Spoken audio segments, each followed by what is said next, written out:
अस्सलाम वालेकुम व्यूअर्स। कौमी टी20 कप्तान बाबर आजम और उनके नायब कप्तान शादाब खान की इंजरी के सबब न्यूजीलैंड से टी20 सीरीज़ के लिए कौमी टीम को नए कप्तान की ज़रूरत पड़ सकती है।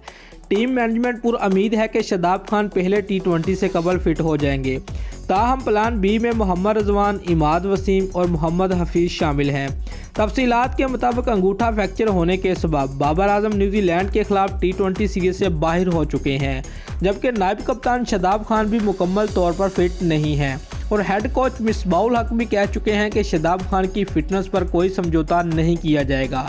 अगर शादाब खान पहले टी20 से कबल मुकम्मल तौर पर फिट ना हो सके तो कौमी टीम को नए टी20 कप्तान की ज़रूरत पड़ेगी।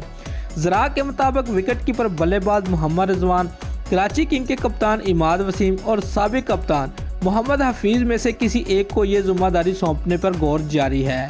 टीम मैनेजमेंट अब भी पुरउम्मीद है कि शादाब खान पहले टी20 के लिए दस्तयाब होंगे, लेकिन प्लान बी के तहत मुतबादिल कप्तान का भी सोचा जा रहा है।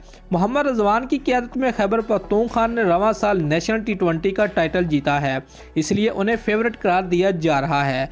इमाद वसीम की क़यादत में कराची किंग PSL 5 की चैंपियन बनी है। मोहम्मद हफीज़ की हेड कोच मिसबाउल हक से खासी दोस्ती है, लेकिन PCB के साथ उनके ताल्लुकात ठीक नहीं हैं। कई हलकों में साबिक कप्तान सरफराज अहमद का नाम भी ज़ेरे गर्दिश है। दोस्तों, अगर आपको हमारी ये वीडियो अच्छी लगी है तो लाइक और कमेंट ज़रूर करें और हमारे चैनल को सब्सक्राइब करना मत भूलिए। शुक्रिया।